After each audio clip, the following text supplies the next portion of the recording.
Let's go, let's go, let's go, let's go, let's go. I am live. I am live.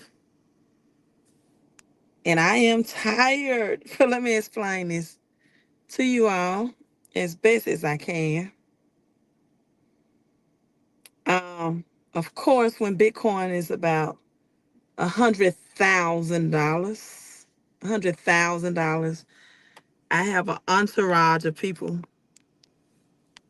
in my DM and texting me and asking me, inquiring about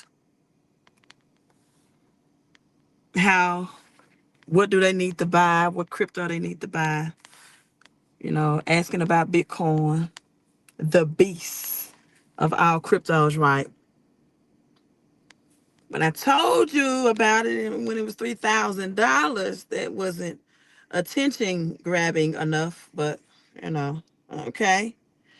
Now it's 100K, and you kind of could have got it at 3K or even 20K or 40K or 50K or 60K or even when Trump got elected at 70K. But now you are believers. Now, when it's over $90,000, you are believers. However, we know that Bitcoin is still going to be $1 million asset, right? So let me break it down to you. Very simple. We are going to do a history lesson. I'm going to teach you this, what you're not going to learn in school, right? What you're not going to learn in school. Or as a former teacher, how she used to say it, what you're not going to learn in school. She used to say school. I don't know why she used to say schools. She never said school. She said school, school, school. What you're not going to learn in school. In 1933, in 1933, America made United States citizens turn in all their gold, compensate all of their gold, right? If you were living in 1933 and you were wealthy enough to have gold, again, most people do not know this. Gold is real money. Why don't most people know this? Because they started printing cash, right? And when you want food or groceries or anything, you give cash, not gold. But in the Constitution, gold is still money, right? So they made all the citizens of the United States, the corporation, it's not a country, it's a corporation, turn in their gold. It's only affected the wealthy class. And at that time, gold was $32.32 per ounce, right? It's $32.32 per ounce. And it made it illegal for the wealthy class to own gold. And if you were wealthy and you were caught with this gold, you had 10 years in jail and or a $10,000 fine. You can have both. And soon after they collected all the money that the American citizens had, the price of gold skyrocketed. They made it more valuable, right? Thus making it even more difficult for wealthy families to pass on generational wealth. So then, 1971, President Nixon removed the dollar from the gold standard. What does this mean? Well, up to this point, other countries, not citizens of the United States, right? Because I just told you that no citizen of the United States could own gold legally, right? They had to hide it if they want to own it. So no citizen of the United States could own gold, but other countries could bring in or import, bring in the United States cash and exchange it for gold, right? United States uh, had in Fortnite had possession of the gold. Now, how did the United States get possession of the gold?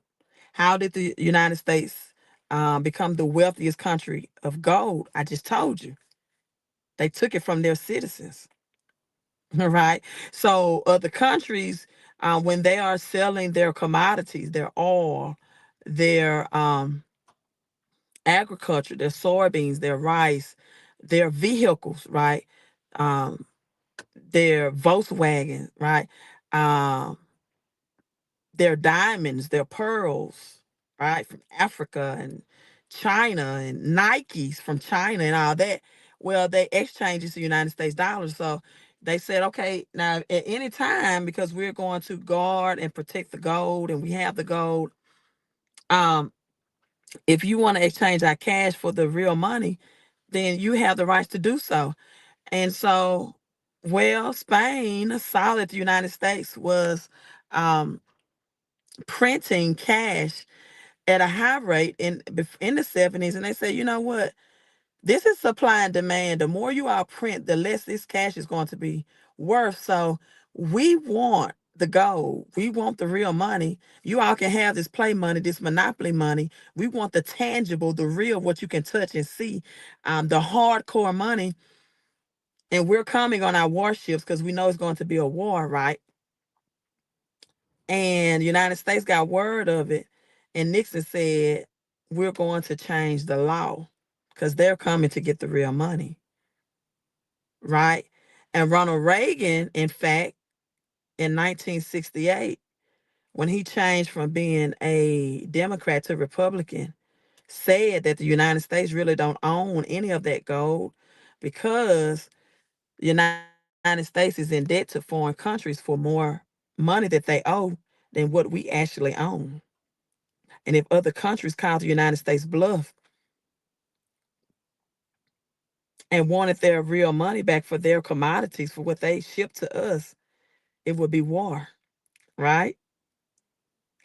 And so during the episode of Bonanza, I tell this story a lot because my mother's middle name is Bonanza, right? President Nixon comes on commercial and says, hey, we're changing the convertibility of the United States dollar into gold. This is going to be a temporary change. This is going to make our dollars more valuable in other countries. And it did not. In fact, since this change, the dollar has lost 97% of its value. That's why you're able to purchase less and less. It's not that the price of homes and groceries is going up, it's that our cash dollar is the value is going down. And this is why I question people that will cash out crypto for cash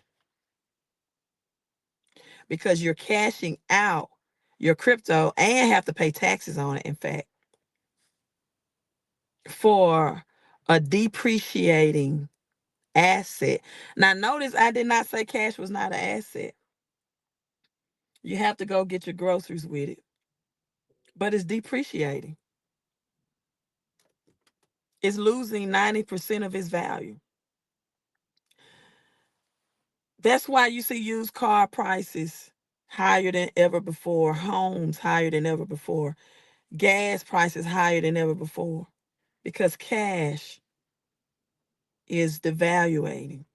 And now other countries, this is where we have BRICS nations, Brazil, Russia, India, China, South Africa, coming together and saying, we're not sending our precious commodities to the United States anymore. We don't want their cash. We want our own currency system. So now, 1933, the big economic change was the gold standard. 1971, the gold currency, right? 1971 was removal of the gold standard. And then 2008, what happened in 2008? The big bailout of banks happened. The big banks bailout system happened. in 2008. As we see Bitcoin right now, $98,000. $98,367. $98,363.78. Now people are believers, and now we got Ethereum at $3,357. XRP is at $1.19. We got Solana at $2.56. It's about to hit an all-time high. And so, give me a second, you all. So now 2008, the big bailout of banks happened. And 2025, you can believe this or not, you're going to hear an announcement that they're switching to this new world cryptocurrency global system. That we're in the fourth industrial revolution. We're in this new world order. We're in this new financial system.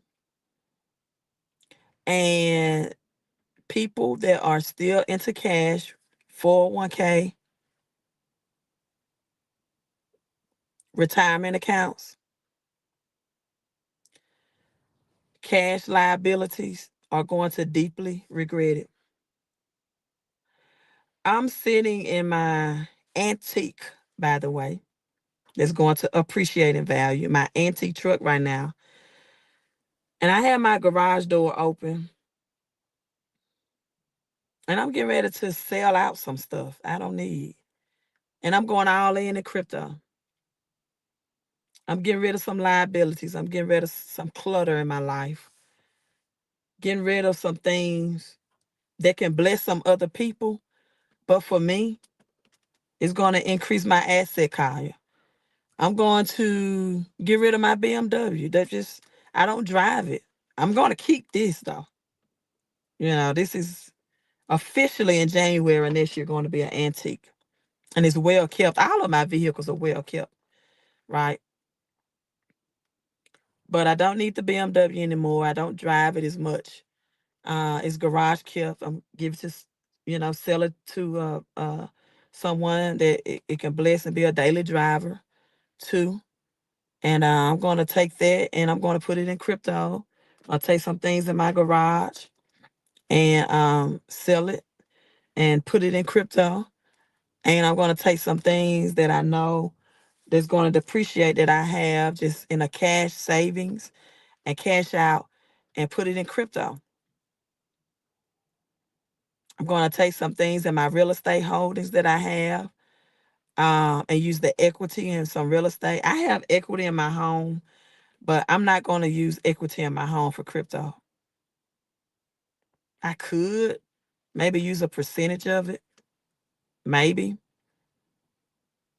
But that would kind of be rolling the dice.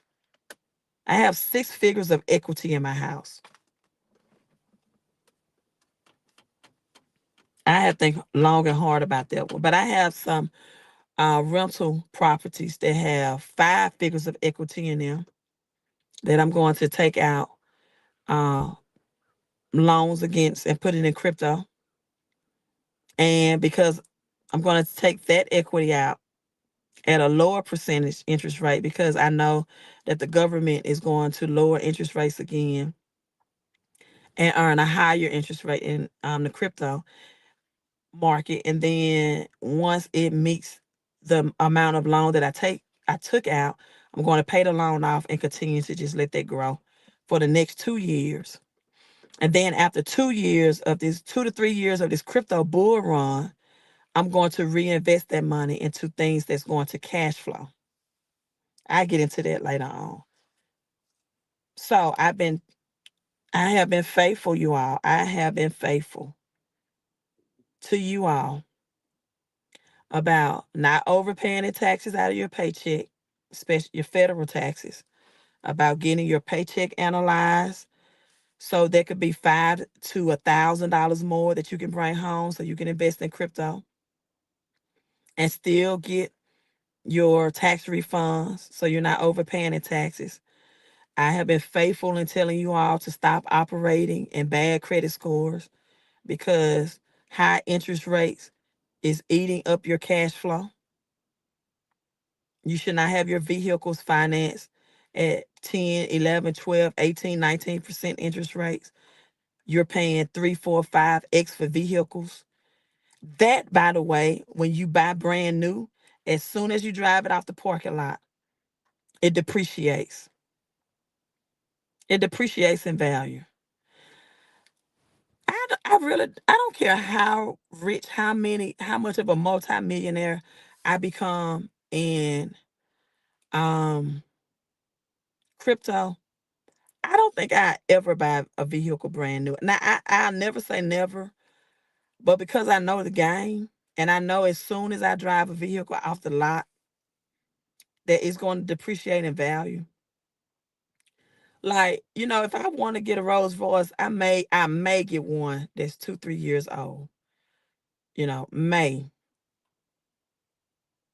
But buying one brand new, just because I know the depreciating value, I probably would never do that. Um, these are the moves I'm making. These are the moves that I'm making. And I'm so excited about this bull run. I'm not a trader. I think in order to be a crypto trader, that you have to be a professional trader and really know what you're doing. And you have to have a tax plan in place. Like if you're going to trade crypto, know what tax plan you're going to to do. But we're entering into the biggest bull run with Trump into office. Gary Gensler that's going to resign. His last date in office is going to be January the 20th. Like, why would you sell your crypto right now? We are just getting started, and Bitcoin is about to hit 100K. Like, unless it's some type of financial emergency, why would you sell? We are just getting started. This is just warming up, right? I know I don't seem like it because I'm a little fatigued. I've been running errands all day, getting some things in order for my daughter. You all, I don't really like to share my portfolio that much, but I say this.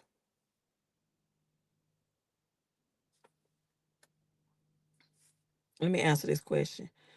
Do you have a game plan or strategy to implement this plan? To implement what plan?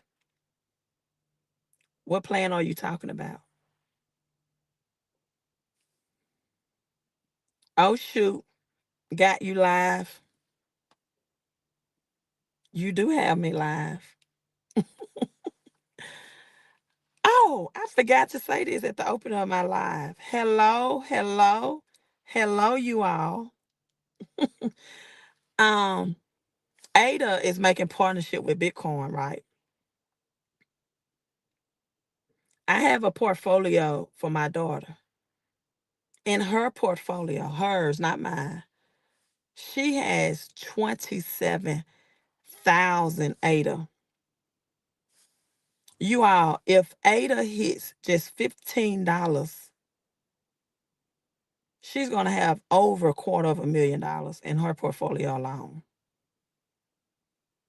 My daughter. See, I'm not big on, oh, what am I going to get her for Christmas? And no, I'm thinking generational wealth. And I'm putting her mind on a whole nother level. We don't even think about Christmas gifts around here. Hello to you, Valencia. I'm waiting on David to answer that question before I log off. Do I have a game plan or strategy to implement this plan? What plan are you talking about?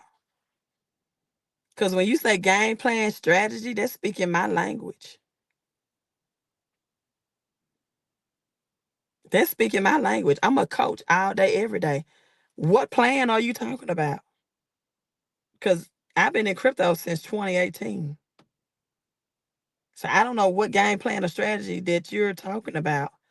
Are you talking about that I need or that you need? My plan has been in place since 2018.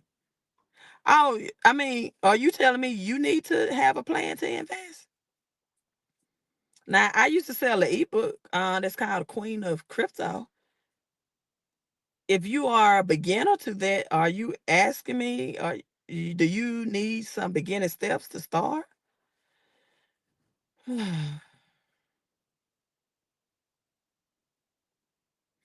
Somebody says buy in the bear, sell in the bull, rinse and repeat. I don't think there's going to be many bull markets in here. There's no rinse and repeat in this part of it. People say that. They don't do that. People say that. They don't do that. There's no secret sauce. It's buy and hold. It's buy and hold. It's buy and hold. It's no secret sauce. Buy your doggone crypto and hold. It's no secret sauce. People talking about buy low, sell high. Listen, you buy in the red and hold. Have discipline and patience. Because sometimes these cryptos, the price that you get in on the low, you never see them that low again.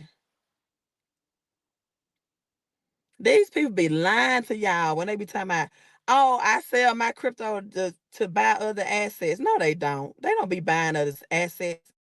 They go out here and go on shopping sprees. They go out here and buy liabilities. They be lying. They selling their crypto to go Christmas shopping because they under peer pressure. They under public pressure. They want to do what the 98% are doing. They want to look rich. Right.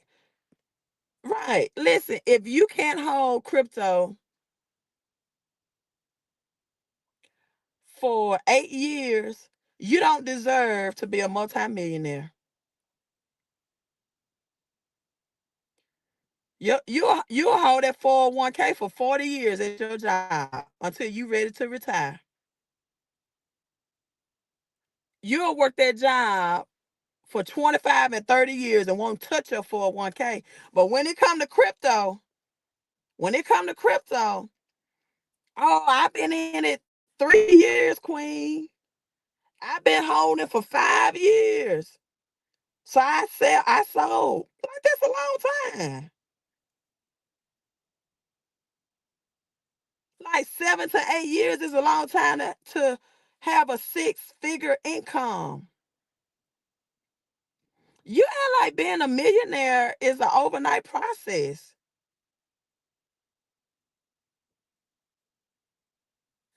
Someone said, "Oh, I only have my XRP due to the lawsuit from 2020." Sell if you have a financial emergency. We are about to enter a bull run. Now, bull runs happen every 4 years.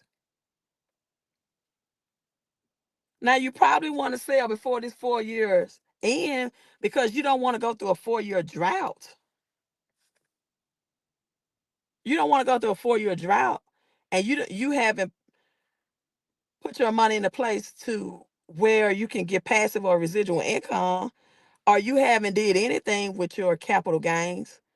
So, 2029, 2028, 2027ish, yeah. You want to be selling out and setting yourself up to have passive and residual income and flipping to other assets.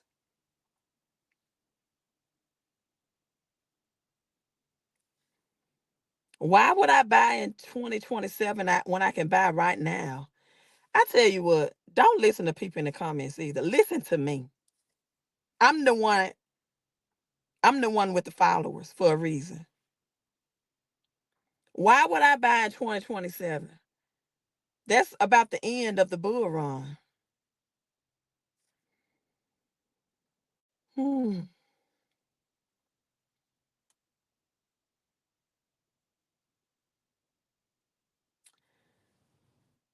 Buy in the red, hold on for dear life. If you must sell, let it be for a financial emergency or because you see an asset that you can sell and reinvest in that will bring you passive income or residual cash flow because crypto is capital gains. If you don't understand this language I'm saying, go Google it. I'm not going to be on this live stream long. I got some more work to do. Right.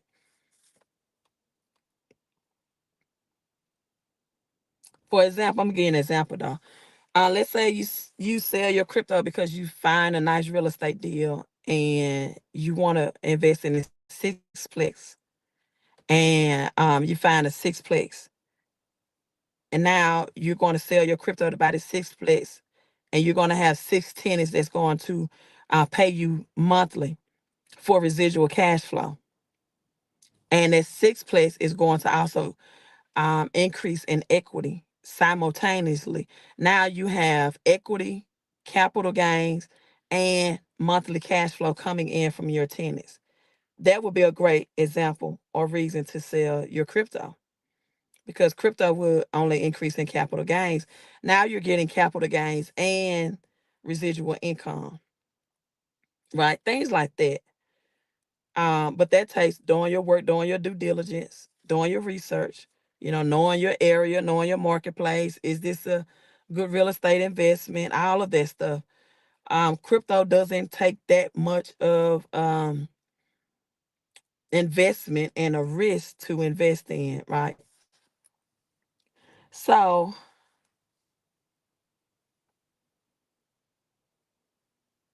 per Michael Saylor, Bitcoins does better than real estate. Yeah, but at some point, you will want residual or passive income.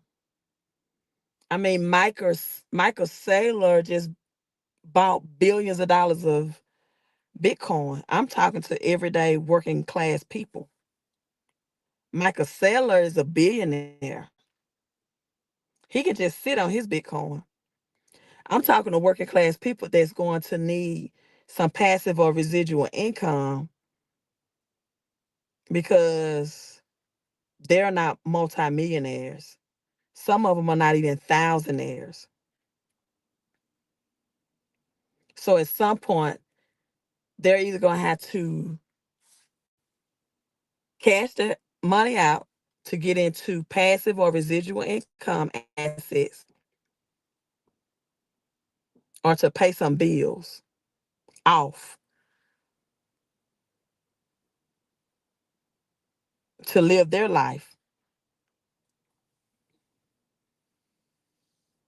Now, other things I might start teaching and get certified in is whole life insurance policies, where you can take it, put it in a whole life insurance policy, and then take out loans against it, so that your money is still accumulating while you're repaying it back at the same time,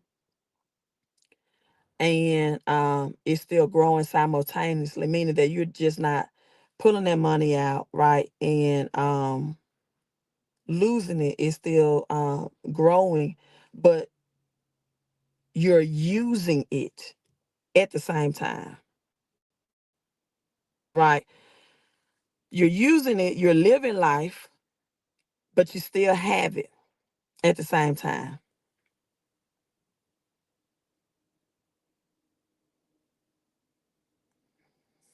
Um, you can pull out 50K a year and still have 30 years in retirement. Some people can't live off earning 50K a year at a job. And then when taxation comes in and that 50K a year is taxed, then what? When your BTC is taxed. But the thing about, BTC and being a better investment, your money is making money. Your interest is making interest. So I do agree with that part of it. That you, when you're investing in crypto, not just BTC, that the interest on that crypto is continuously making money. Your interest is making interest, right? Okay, you all, I'm logging off. I got my finger all in the video. Um, all in the video, you know what I'm saying? But I'm logging off, you all. I just want to break down the past of money so you all can understand the present tense of where we are. For people that's still afraid of crypto, I just want you to know your future, your money is not my responsibility, is yours, right? Your future, your financial future, I said this way, is not my responsibility, is yours. So don't think I'm forcing any of you all. I just show you the past and I'm showing you the future. You make this, the choice is ultimately yours. I'm showing you what happened in 1933, 1971, 2008, and what will happen in 2025. That's the gift God has given me. It's my responsibility to give that gift to you all, because I'm not going to stand before God and explain to him why I didn't explain this to you all. I don't force it upon anybody. I just do the purpose and the job that God has put me on this earth to do. Now, the responsibility, after you receive the knowledge and the information, is off for me and it's on you. I love you all. Oh, thank you so much, MRNC. And I do appreciate you sharing your knowledge, right?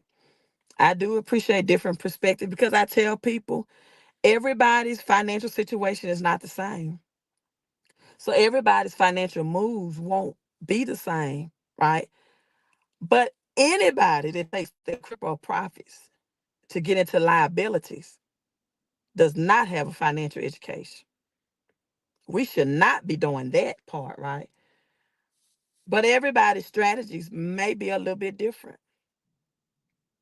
And everybody's financial emergencies and situations, of why you need to take your money out and what life circumstances come up may be different. Don't be upset if you have to take your crypto profits out because you have a financial emergency. Be glad that you had the money to address the need. But if you taking crypto profits out because you want to splurge and go on shopping sprees and buy depreciating assets, I don't agree with that at all. But it's your money. Is you robbing from your future gains? It's your thing. You do what you want to do. I'm just here to educate you and to advise you not to. Love you all. I'm logging out. Yep, I told y'all.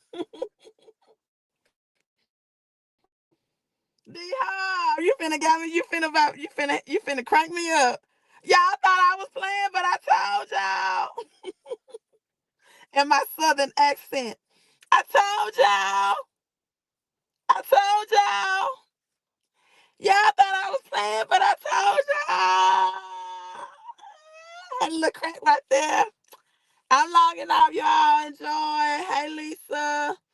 Have a great rest of your day. Queen out before I drop my phone. 100K Bitcoin before Thanksgiving, baby. Here we go.